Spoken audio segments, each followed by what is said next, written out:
Electricity के बिना आज की दुनिया रह ही नहीं सकती। लेकिन आपको पता है इलेक्ट्रिसिटी के अंदर जो वोल्टेज, करंट या फिर रेजिस्टेंस होता है वो क्या होता है? आज मैं आपको इस वीडियो के माध्यम से इलेक्ट्रिसिटी का वो बेसिक बताने वाला हूँ जिसे आप कभी नहीं भूल सकते।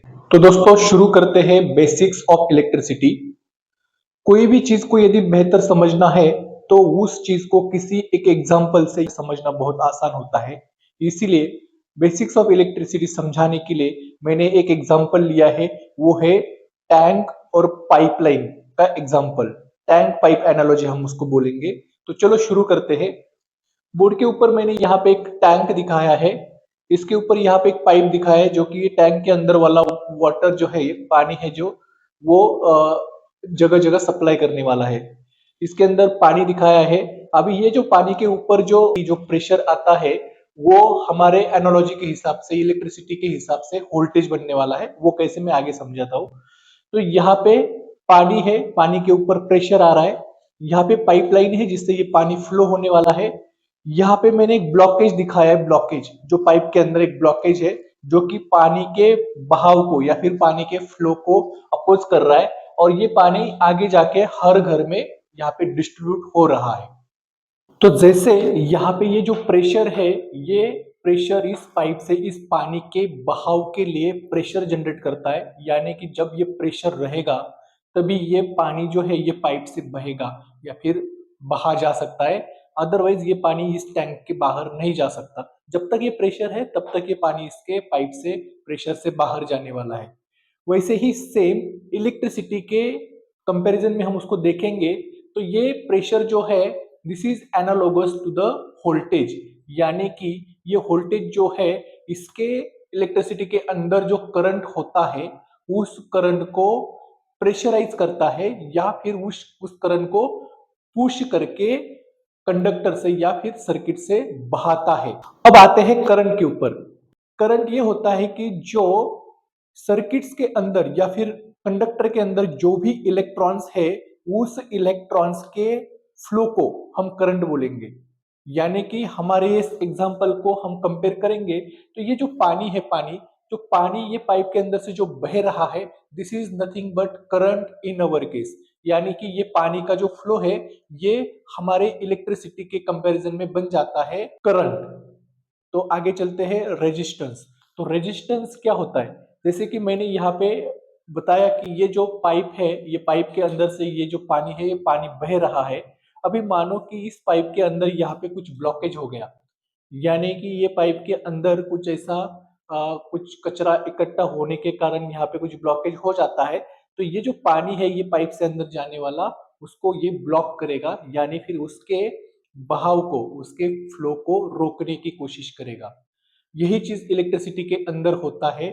यदि कोई भी चीज इलेक्ट्रिसिटी के फ्लो को यदि रोकने का काम करेगा तो वो बन जाता है रेजिस्टेंस।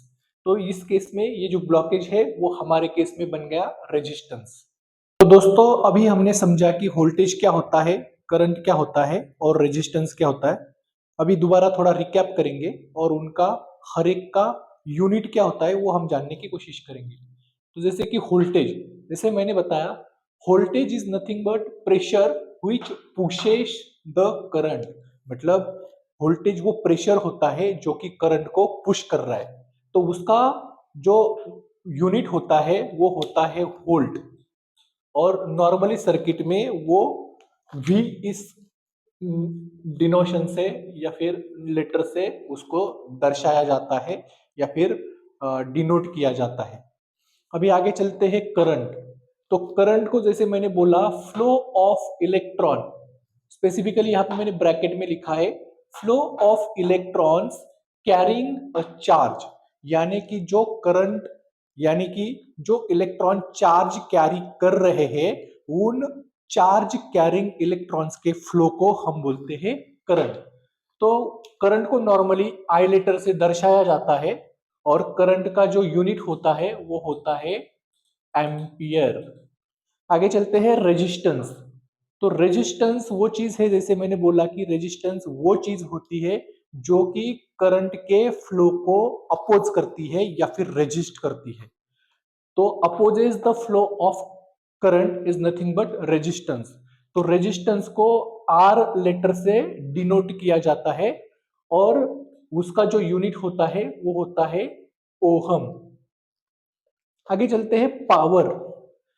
पावर का सिंपल फॉर्मूला है V इंटू आई, यानी वोल्टेज मल्टीप्लाई विद करंट यदि हम करते हैं तो हमें मिलता है पावर, और उसको हम वैट में मेजर करते हैं, यानी कि पावर का यूनिट होता है वैट। दोस्तों आगे हम जाएंगे ओहम्स लॉ के ऊपर। तो ओहम्स लॉ क्या है? ओहम्स लॉ बोलता है कि V यानी कि voltage is equal to current multiply by R, यानी कि वोल्टेज ये करंट और रेजिस्टेंस का मल्टीप्लिकेशन है। यही मैंने इस ट्रायंगुलर फॉर्मेट में भी दिखाया है, जो कि समझने के लिए बहुत ही आसान है। तो V is equal to I into R. तो दोस्तों आगे जाके हम देखेंगे डीसी और एसी सर्किट में या फिर करंट में क्या डिफरेंस होता है। तो मैंने टेबल में सब डिफरेंसेस दिखाए हैं, हम उसको क्विक रिकैप करेंगे। तो डीसी सर्किट में जो डेफिनेशन मैंने बताया डीसी सर्किट का या फिर डीसी करंट का, जो कि करंट फ्लो होता है वो ऑलवेज एक ही डायरेक्शन में होता है, वही अल्टरनेटिंग करंट का डायरेक्शन चेंज होता रहता है। डीसी सर्किट का जो वेवफॉर्म होता है वो स्ट्रेट लाइन होता है, वही एसी सर्किट में वही वेवफॉर्म साइनोसॉइडल यानी वेव टाइप बन जाता है। डीसी सर्किट में फ्रीक्वेंसी ये 0 हर्ट्ज होता है, वही टिपिकली इन इंडिया जो फ्रीक्वेंसी होता है एसी सर्किट में या फिर अल्टरनेटिंग करंट का जो फ्रीक्वेंसी होता है वो 50 हर्ट्ज होता है। पोलैरिटी जो होती है वो डीसी सर्किट में फिक्स रहती है, प्लस और माइनस, वही अल्टरनेटिंग करंट में वो बदलती रहती है। सोर्स की बात करें तो बैटरी, सोलर सेल या फिर डीसी पावर सप्लाई के माध्यम से हमें डीसी करंट मिलता है, वही एसी करंट जनरेट करने के लिए हमें जनरेटर या फिर पावर ग्रिड की जरूरत पड़ेगी। ट्रांसमिशन की बात करें तो लॉन्ग डिस्टेंस के लिए डीसी करंट को ट्रांसमिट करना डिफिकल्ट बन जाता है, वही हम लॉन्ग डिस्टेंस पे एसी को इजीली ट्रांसमिट कर सकते हैं। डीसी सर्किट का जो स्टोरेज होता है वो इजी होता है, यानी कि बैटरी इसके अंदर हम स्टोर कर सकते हैं, वही अल्टरनेटिंग करंट में ये डायरेक्टली स्टोरेबल नहीं होता है। सेफ्टी की बात करें तो जनरली डीसी करंट जो होता है एट लोअर वोल्टेजेस ये सेफर होता है, वही एसी सर्किट में ये डेंजरस होता है। डीसी पावर सप्लाईज, बैटरीज या फिर आउटपुट ऑफ मोबाइल या फिर लैपटॉप चार्जर्स, ये डीसी करंट के कुछ एग्जांपल्स है। वही घर के अंदर जो इलेक्ट्रिसिटी आती है वो एग्जांपल है अल्टरनेटिंग करंट का। आगे चलते हैं एनर्जी। एनर्जी क्या होता है? Energy is multiplication of power and time. तो अभी कंसिडर करते हैं कि यहाँ पे हमने एग्जांपल के तौर पे लिया था बल्ब ऑफ 1000 वैट या फिर हीटर ऑफ 1000 वैट। तो यदि हमने हीटर को 1 घंटे के लिए यानी 1 आवर के लिए कंटिन्यूसली चलाया, तो हमारा 1 घंटे के अंदर 1 kWh यूनिट या फिर 1 kWh एनर्जी कंज्यूम हो जाएगा। आगे हम समझेंगे कि इंडस्ट्रियल ऑटोमेशन के अंदर या फिर इंडस्ट्रियल इलेक्ट्रिक सर्किट्स के अंदर कौन से इंपॉर्टेंट कंपोनेंट्स होते हैं, उसको हम डिटेल में जानने की कोशिश करेंगे। तो सबसे पहले यहाँ पे मैंने दिखाया है एमसीबी।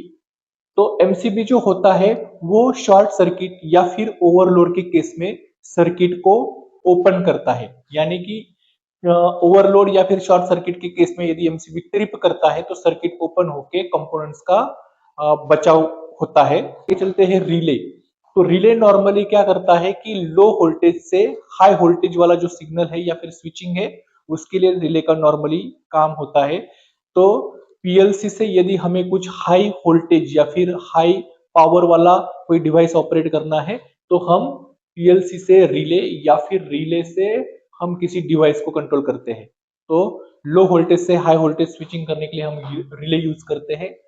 फिर आते हैं कॉन्टेक्टर के ऊपर। तो कॉन्टेक्टर नॉर्मली मोटर्स को कंट्रोल करने के लिए या फिर हाई एसी वोल्टेज सर्किट्स के लिए या फिर एसी लोड्स के लिए हम यूज करते हैं। तो नॉर्मली स्विचिंग, हेवी लोड को स्विच करने के लिए हम कॉन्टेक्टर्स को यूज करते हैं। अब आगे चलते हैं ट्रांसफॉर्मर्स। तो ट्रांसफॉर्मर्स ये हमेशा वोल्टेज को कम या फिर ज्यादा यानी कि इंक्रीज या डिक्रीज करने का काम ट्रांसफॉर्मर्स करते हैं। तो नॉर्मली वोल्टेज को जो इंक्रीज करते हैं, जो ट्रांसफॉर्मर वोल्टेज को इंक्रीज करते हैं उसको हम बोलते हैं स्टेप अप ट्रांसफॉर्मर्स, और जो डिक्रीज करते हैं उसको हम बोलेंगे स्टेप डाउन ट्रांसफॉर्मर। आगे चलते हैं, हम एसी वेवफॉर्म को समझने की कोशिश करेंगे। एसी वेवफॉर्म क्या होती है, उसमें कौन से पार्ट इंपॉर्टेंट होते हैं, उसको रीड कैसे करते हैं, या फिर उसका सिग्निफिकेंस क्या होता है। तो अल्टरनेट करंट हमेशा बदलता रहता है, पॉजिटिव से लेके निगेटिव, निगेटिव से लेके पॉजिटिव, ऐसा उसका डायरेक्शन हमेशा चेंज होता रहता है। तो अभी यहाँ पे हम शुरू करते हैं। यहाँ पे मैंने एक लाइन ड्रॉ की है जिसको हम बोलेंगे टाइम, ये एक्सिस है उसको बोलेंगे हम एम्पलीट्यूड। यहाँ पे मैंने लिखा है आईपी प्लस आईपी यानी कि पॉजिटिव पीक, माइनस आईपी यानी कि निगेटिव पीक, आईपीपी यानी कि प्लस आईपी या फिर निगेटिव आईपी के बीच में जो भी गैप रहेगा, एम्पलीट्यूड रहेगा, उसको हम बोलेंगे आईपीपी। समझो यहाँ पे ये करंट फ्लो होना स्टार्ट हुआ, यहाँ पे जीरो वैल्यू है, तो करंट ऐसे ऐसे बढ़ते जाएगा आईपी यानी कि पॉजिटिव पीक तक, फिर वो निगेटिव डायरेक्शन में ट्रैवल करना स्टार्ट करेगा, जीरो क्रॉस करके वो फिर निगेटिव डायरेक्शन में आएगा, यहाँ पे उसका वैल्यू हुआ निगेटिव पीक यानी कि माइनस आईपी, और फिर से वो पॉजिटिव डायरेक्शन की तरफ ट्रैवल करेगा। तो ये जीरो से लेके 180 तक जो भी मैंने एक वेवफॉर्म दिखाई है उसको हम बोलेंगे एक साइकिल। तो ये जो एक साइकिल होता है उसका जो ड्यूरेशन होता है वो मैंने यहाँ पे टी से डिनोट किया है। तो टी यानी time required to complete one waveform of current और वोल्टेज। फ्रीक्वेंसी होता है 1 डिवाइडेड बाई टी यानी कि invert of time is nothing but frequency. India में जो स्टैंडर्ड फ्रीक्वेंसी रेंज होती है या फिर फ्रीक्वेंसी होती है वो है 50 हर्ट्ज। तो यदि हम यहाँ पे देखेंगे 1 डिवाइडेड बाई टी यानी कि 1 divided by 50 is equal to 0.02 second यानी कि 20 मिली सेकेंड। तो एसी करंट या फिर वोल्टेज को एक कंप्लीट वेवफॉर्म तैयार करने के लिए जो टाइम लगता है वो होता है 20 मिली सेकेंड्स। अब ये 20 मिली सेकेंड्स के अंदर बहुत सारी इंस्टेंटेनियस वैल्यू होती है जिसके वजह से ये वेवफॉर्म बनती है। तो हम इस इंस्टेंटेनियस वैल्यू को लेके आरएमएस वैल्यू को कैलकुलेट करते, जो कि नॉर्मली हम मेजर करते हैं। यानी कि हम मल्टीमीटर से जो भी वैल्यू हमेशा मेजर करते हैं वो होती है आरएमएस वैल्यू, और हम हमेशा आरएमएस वैल्यू में ही इंटरेस्टेड होते हैं। तो आरएमएस वैल्यू का जो फॉर्मूला होता है कैलकुलेशन के लिए, तो RMS is equal to 0.707 into peak value या फिर 0.3535 into peak to peak value. जो हमने वेवफॉर्म में अभी देखा है पीक वैल्यू या फिर पीक टू पीक वैल्यू, उससे हमने आरएमएस कैलकुलेट कैसे करना है। तो ये दो फॉर्मूला से हम आरएमएस कैलकुलेट कर सकते हैं। तो दोस्तों, आज के वीडियो में हमने इलेक्ट्रिसिटी बेसिक्स को एक अच्छी तरह कवर करने की कोशिश की है। तो आशा करता हूँ कि आज का ये जो वीडियो है वो आपको अच्छा लगा होगा। इसमें आपके बहुत सारे डाउट्स क्लियर हुए रहेंगे। फिर भी कुछ भी डाउट्स हो तो आप कमेंट में लिख के हमें बता सकते हैं, हम उसके ऊपर एक जरूर अलग सा वीडियो बनाएंगे डिटेल में समझाने के लिए। ऐसे ही नए नए वीडियोस के माध्यम से आप ऑटोमेशन को अच्छी तरह सीखना चाहते हैं तो ये जो कंप्लीट कोर्स है, ये जो चैनल है, ये आपके लिए है। आप हमेशा इस चैनल के माध्यम से कुछ नया नया सीखेंगे, ये हमारा वादा है। तो यदि आप ऐसे ही ऑटोमेशन को आगे सीखना चाहते हैं तो हमारे इस चैनल को अभी सब्सक्राइब करिए और इस वीडियो को लाइक करिए और ज़्यादा से ज़्यादा लोगों तक इस वीडियो को शेयर करिए। Thank you very much.